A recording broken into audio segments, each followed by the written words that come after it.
This screencast is if you want to create a group um, to register, so that when individuals register, they can um, they can let us know which group they're part of, and then we know to welcome them, maybe give you similar badges, etc., or sit you in the right place, or direct people to where they need to be. So it's helpful for a number of reasons, but also helps us to keep track how many people are coming from different projects in different parts of the country. So the way that you do this is to use the link that we've put in the advertisement or invite, and then you need to either sign up or log in. So I will log in first.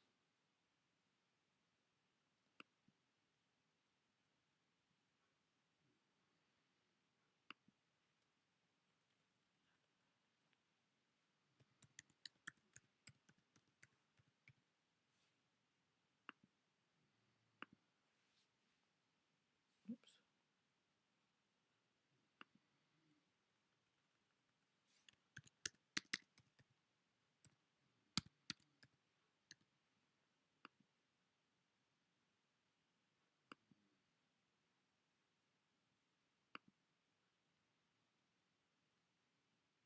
Okay, and then this time if you're starting off group, you need to click create a group, give your group a name. I'm going to call this nice test because I know there are already a couple of nice ones there. Okay, so now I can register for this group. Now I could set the group up without registering, and I might do that for some people. And then you just choose individually to register as a participant. If you're registering more than one person, then you can choose to register a second person and make them part of your group. Okay, but for the moment I'll just register me. And then because you've logged in, it already has the information that you've provided. You have 30 minutes to complete it, and if you need longer than that, let me know. But generally speaking, I think it's I've tried to allow enough time for people using assistive technology to be able to use it. So if it's got your information already, it includes that. If it hasn't, then you may have to type some missing fields in. Anything with a red asterisk has to be completed.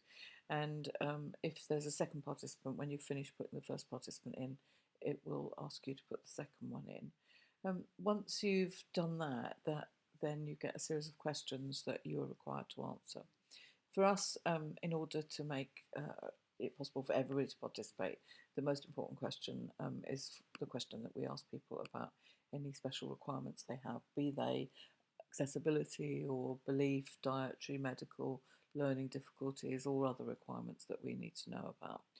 So it might be that somebody has to take medication at a certain time and they want to know when lunch is, or they want to be able to break for lunch earlier. If people do have requirements, then we ask them to put those into a text box, and then we'll follow up if it's not clear. Sometimes people aren't able to describe exactly what they want till they know more from us about what the venue is like. So I'll just put my requirements in here.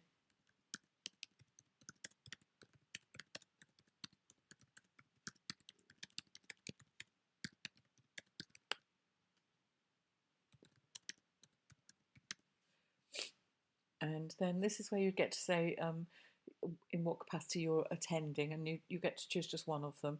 So if you're hosting one of our morning sessions, again, as with the other example, then you would enter that there. And then you get to say which it is. So for me this time, this is the nice test group. And then we ask you again to identify, just as if you'd registered before on a group that already existed, which kind of sector you come from. So this would be mine for NIACE. Again, if you choose other, box opens for you to say, but in this case I'm going back to choose that option for NIACE. And then if you have a health or education partner, the opposite number coming, we ask you to tell us who that is so that we make sure we hold their space, because, we are releasing just a small number of tickets each day to try and make sure that, people's partners do get to be able to come with them. Then we ask people again to say what it is that they're hoping to find out by attending this event. So I will put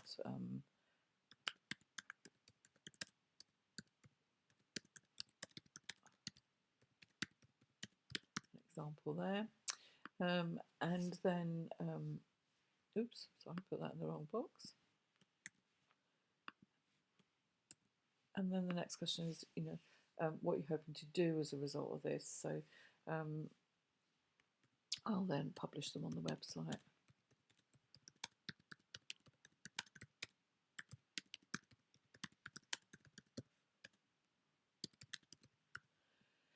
And then we ask you to tell us which one you're most interested in, or if it's all of them, tick them all, or if it's other, select other and tell us what that is. We're really interested to know. I will tick this one. And then our last question is just about whether people have to be captured in the recordings or not. If somebody ticks no, then when they arrive on the day, we'll talk to them about how to make sure that they're not included, but so that we can record as necessary. So I'll tick no on this particular one, and then you just complete the registration. I've obviously missed a field that's got a red asterisk, and it brings me up and tells me, and it's the question about your partner. So if it's none, then I enter that, complete the registration, and that's it. And then what happens is you get an email confirming, and I, as the organiser, get an email telling me that you're coming. So again, if there's anything I pick up immediately, I will usually get back to you by email or by telephone. And that's it, that's your registration complete. Eventbrite will send you a reminder 2 days before the event, and we're also going to send a nice reminder because we know that some people, Eventbrite ends up in their junk box. I had one there this morning. The other thing just to say is you then just need to tell other people coming from your group the name of your group so they can select it. So if you choose the title of your session or the title of your project or the name of your organisation, that will probably be easiest. Or maybe your name, maybe I should have labelled my group Katina's group, and then people would have found it really easily. I hope that's helpful. If it's not, do please just let me know and I'll re-record it, pointing out the bits that you need. Thank you.